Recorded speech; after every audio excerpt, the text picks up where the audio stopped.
Hi, I'm Jody Matheson, and I'm about to take you out for a taste of your neighborhood. Today, we're at Twisted Lemon in Cuba.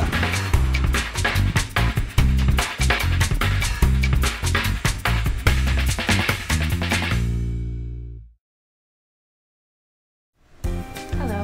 Hi, I'm here to have dinner with Chef Dan. Perfect. Your table's ready for you right over there. The one with the cameras and lights? Yes. Jody, how are you? Great, Dan. Welcome. How are you? Thanks for having me. Please Is this have where a I seat. am? Thank you. So welcome to Twisted Lemon. Welcome, gentlemen. Help yourself to the lemon pepper twist there. Thank you. Those look delicious. Well, let me ask you, Jody. So for a cocktail or a drink today, we've got Stevie J behind the bar. He makes an awesome Manhattan. Have you ever had a proper Manhattan before? I've never had anything like it. Okay. Well, then we'll have a Manhattan, and I think I'm gonna have a Black Oak. I'll take the Oktoberfest IPA, please. Excellent. And for dinner, do you know what you'll be having? That I leave to you. You're the chef, and I'm just here to have a taste. So I'll tell you what, why don't we go with a couple of new feature items? Okay. So for yourself, I'd love for you to try our duck feature. I love duck. Gorgeous plate. And then I'm gonna have the octopus salad, please. Excellent. Sounds great. When it comes to choosing a meal for a guest, Right. what do you put into your thinking process on something like that? Generally, I like to give people an opportunity to maybe try something different. You can go anywhere and have a steak, and trust me, we make a killer steak. But not everybody's had duck before. Not everybody's had octopus before. And they're both on my feature menu right now. And these are things that are only going to be on the menu for a short period of time. So if you're toying between items that we have regularly or things that are on in a limited time only, go try something new. Try something off our feature menu. Sounds like your menu is very original, very exciting, and this sounds like it's going to be a delicious meal. Got some great flavors for sure. Of course. Manhattan Oh, thank you. That looks amazing. and the Black Oak Oktoberfest for you, sir. Beautiful. Thanks, Stevie J. My pleasure. Appreciate it. Thank you. That is an amazing mustache. It really is. I bet you if you asked him, he'd let you touch it. So Dan, quite a drive to get out here. What brings your restaurant to Cuba? Well, we're here for our family first. I mean, my wife and I, we have 3 kids, and living and working in cities and small towns, it wasn't difficult for us. Really where we wanted to raise a family. And I mean, as I'm sure you know, and most people out there in this industry, you kind of have to be certifiably insane anyway. So knowing that, you know, small town was where we wanted to raise our kids, we figured as long as we stay true to who we were, people would show up. That being said, I mean, we're still looking at more like 70% of our guests come from well outside of Haldeman County. So I mean, a good 45 minutes. This wasn't always a restaurant. When you started here, it wasn't just open up the restaurant. What did you start with? Well, this was our house. This was our home. We lived here. You're sitting kind of right where my TV was. And we decided to start small and introduce ourselves to the community by doing cooking classes and catering and things like that. And then once they got used to us, we lost our minds and opened a restaurant and built it in our living room. Now, this type of restaurant is not what I would call a typical small town restaurant. This is high end. Mm-hmm. What motivates you to produce the kind of food you do here?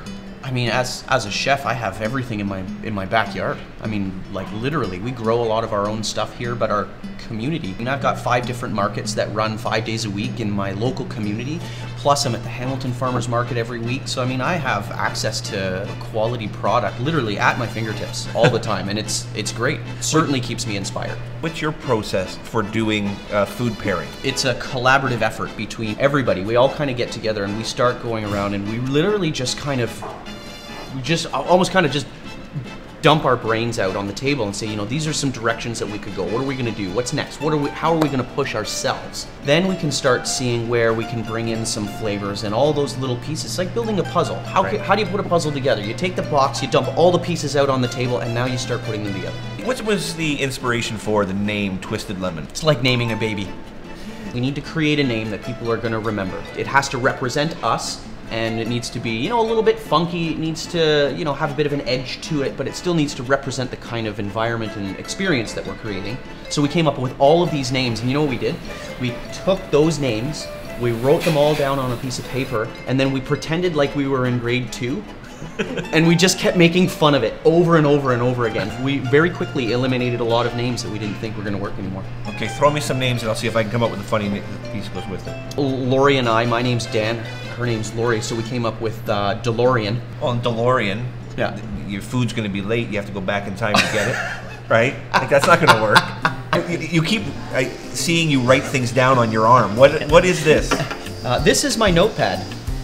Notepad. That's right. Part of our uniform here at Twisted Lemon for any kitchen staff is you have to have a pen and a notepad on you at all times. I got to that point where I was losing my notepads, I was losing my pieces of paper, and then there was that one day that the note that I lost was an important one, and my wife and I didn't get along for a little while. So the next day I had an appointment to go get a tattoo, and I changed my concept right away, and I said, you know what? I want a notepad. I want it right here on my arm, and if I lose this notepad, trust me, I got bigger issues. Here we are. So I have the duck. Oh, that looks excellent. Thank you. And octopus salad for you, Chef. Thank you. You're welcome.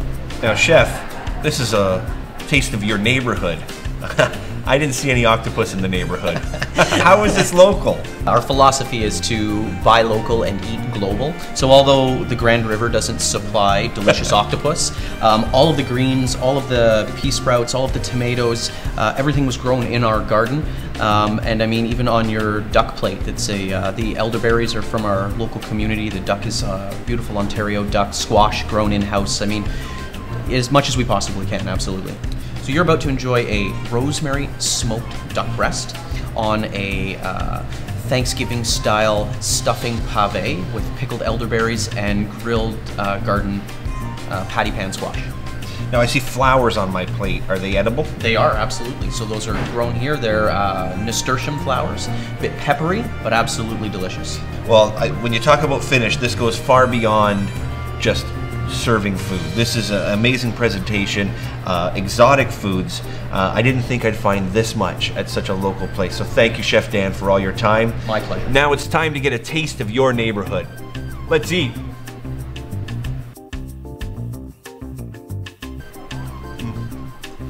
This tastes just like Thanksgiving, if Thanksgiving was awesome. Oh.